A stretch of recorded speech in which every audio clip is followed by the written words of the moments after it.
स्थानीय प्रशासन का उदाहरण कानपुर की घटना है। एक गरीब परिवार सरकारी ज़मीन कह रहे हैं घर बना लिया था, मढ़ा रखे हुए था, कच्ची मिट्टी की दीवार थी। वहाँ का एसडीएम पहुँचा और उसको गिरवाने लगा, और जब गिरवाने लगा वो कह रहे हैं कि उस परिवार ने ही आग लगा दी। मैं ऐसा नहीं मानता। कोई अपने घर में आग लगाना बहुत कठिन काम हो, जब उस घर में बंद हो तो वो महिला वो लड़का जल के मर गया। ये घटना भी कानपुर देहात की है, और ये घटना ये बता रही है कि कतई कानून का राज नहीं है।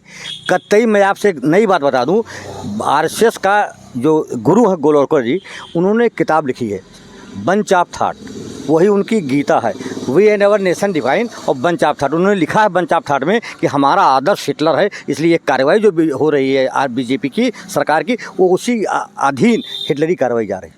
तो आप ये कह रहे हैं कि ये सरकार हिटलर की तरह काम कर रही है? हिटलर की नाजायज औलाद, ये सरकार हिटलर की नाजायज औलाद। सरकार हिटलर की नाजायज औलाद? एकदम एकदम, क्योंकि गोलवलकर ने कहा कि हमारा आदर्श हिटलर है। उन्होंने कहा कि व्यक्तिशः यदि कोई हिंदू गलत काम भी करे तो समूह में अच्छा, हिंदू व्यक्तिशः कोई गलत काम करे तो कोई बात नहीं, समूह में अच्छा काम करेगा। मुस्लिम समूह में व्यक्तिशः अच्छा। इतना खुलकर बोलेंगे तो सरकार आपसे नाराज हो जाए? अरे अरेस्ट कर ले सरकार। मैं 72 साल का बूढ़ा आदमी हूँ, दधीच हड्डी दे सकता है तो मैं भी उस यादव परिवार जनता के लिए हार नहीं रही, गरीब के लिए मेरी हड्डी मौजूद है, और क्या कर सकती है सरकार?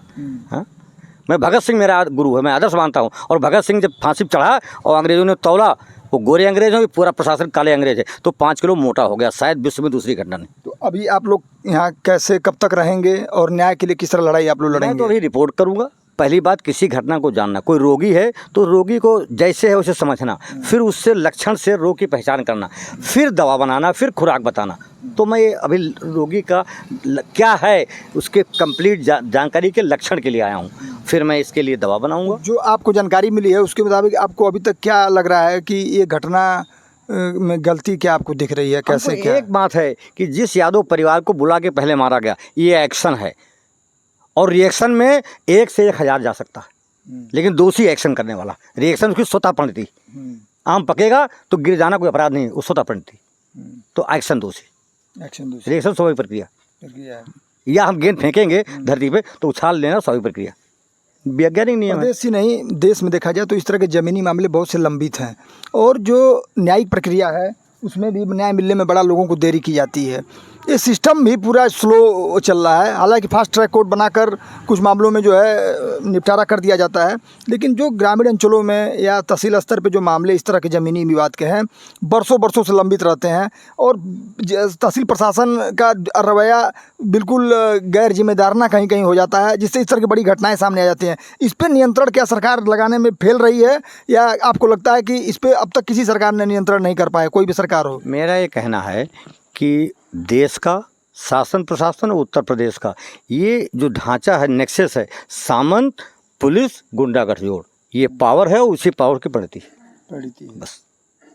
तो क्या लगता है आगे और भी ऐसी घटनाएं देखने को मिल सकती हैं? अरे और मिलेंगी, 1-2 नहीं। अगर योगी का शासन 27 तक चला, चीफ मिनिस्टर पूरे काल पूरा के, तो ये घटनाएं लाट में आएंगी। अब तो श्री गणेश हुआ है, बीज बरगद का जमा है, और बरगद का बीज जिस पे जमता है कभी वो मकान बचता नहीं है। तो प्रदेश भी इनकी सरकार में नहीं बचेगा, मैं बता रहा हूँ। 24 के चुनाव में इस ऐसी घटनाओं का कितना असर पड़ेगा? असर पड़ेगा। अभी एक चीज़ हमारे सामने है, असल में हिंदू जनमानस बड़ा भावुक है और बड़ा उदार है।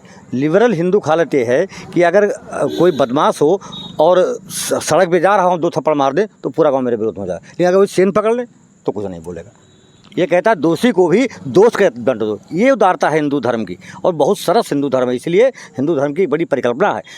और इस्लाम धर्म सब कुछ होने के बाद भयानक कट्टर है, इसीलिए चीज़ें उसके खिलाफ बड़ी सिकुड़ी हो, पूरा मास भी अजीब खड़ा है, लेकिन हिंदू धर्म बहुत सरल है।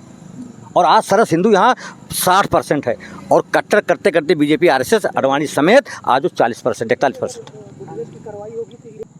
पूछ लिए आपसे देवरिया की घटना पर लगातार हम अपनी कवरेज दिखा रहे हैं, सही रिपोर्ट आप तक जाए ये हमारी कोशिश है। आपने इन दोनों नेताओं